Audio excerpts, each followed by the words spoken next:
Hello, I'm Toby Rutter and this is the final instalment of my Scratch reflection videos.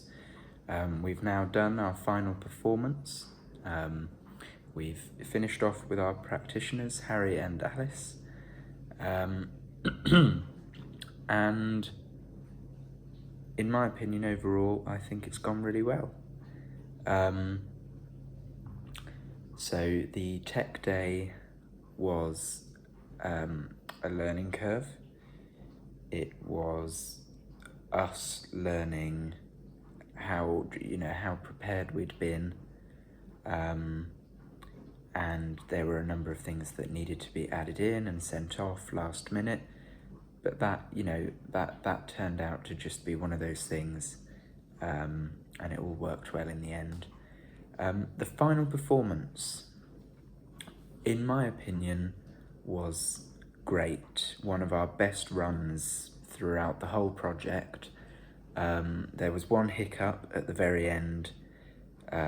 So my keyboard, which the whole piece was centralized around, had turned off. The cable had tripped, and so I was walking over to it at the end and I saw that it had turned off, and straight away my improvisational actor's instincts kicked in, and I was like, right, how am I going to overcome this and handle this?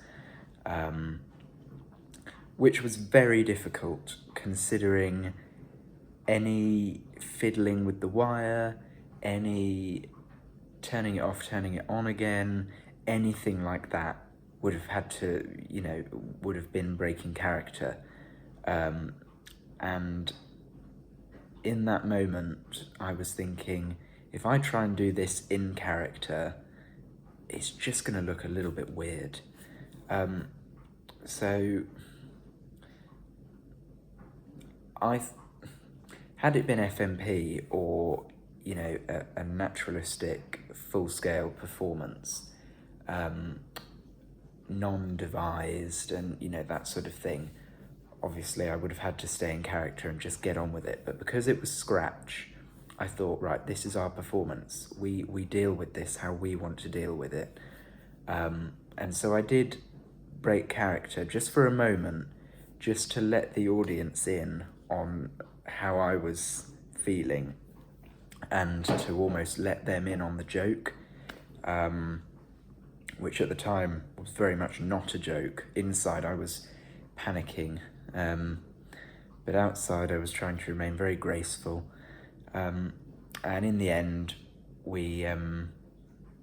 I just had to literally give the audience a glance, fiddle with the wire, turn it on again, and just go straight back into it.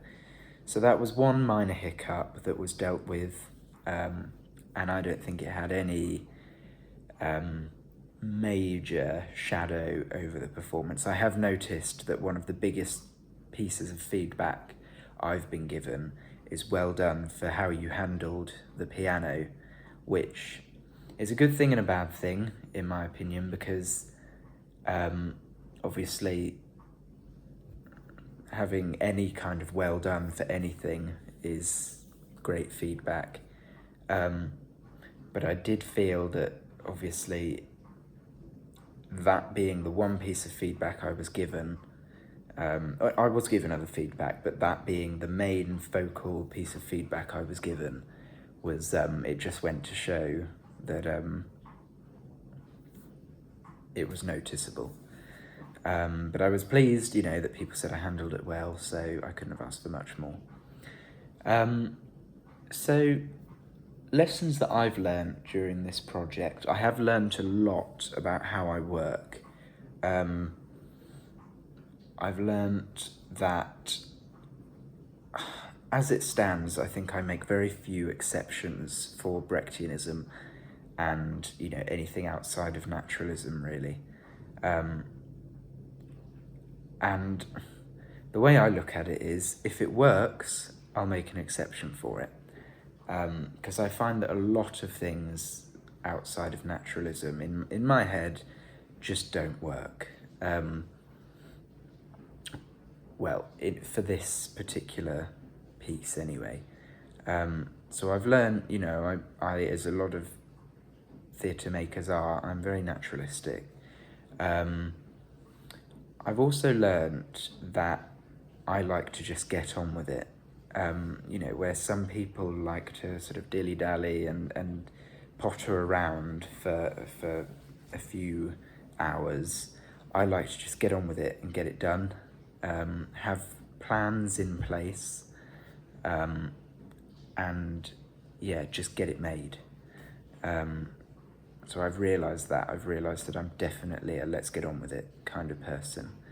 I'm trying to think what else I've learned. I've learned a lot in this project. I've learned that working with friends is in many ways a blessing and in many ways not a blessing.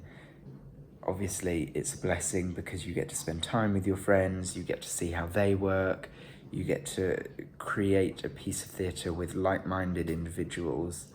On the other hand, I've found it a lot harder to give feedback while working with friends, because I've been in a group of just friends for this project, and I have found it a lot harder to give feedback. Whether that's because, you know, I don't want to offend my friends or, you know, I'm not sure, but I have found it a lot harder to give feedback. One final thing I've learned is to give directors and practitioners a chance, because I've found quite a lot that I've been very sceptical of things that have been suggested to us, particularly by Harry, our practitioner director. But actually, if you give it a chance, it usually works. So one sort of exception to that is during our voiceover scene, we were originally lip syncing to the voiceover, and Harry suggested that you know, he said it doesn't really work, the lip syncing, and so it would be better if we just react to what's being said. We then received a piece of audience feedback saying they would have preferred it would have been nicer if we had lip synced. So, you know, and that just goes to show how subjective theatre is. And there would have been some people throughout the whole piece sat there thinking, God, this is so dull. But then there were others, we got some really, really positive feedback. So yeah, that was brilliant. So I'm really pleased with the final product. It's been a journey through Scratch. There's definitely been ups and downs. I mean, a few weeks ago we were told we had to completely rethink everything, and that was like, whoa. But then, you know, we got to the final week, we got to the final day, and apart from one hiccup in the final performance, it all worked out in the end. So I'm really pleased with it. And yeah, that's the end of Scratch.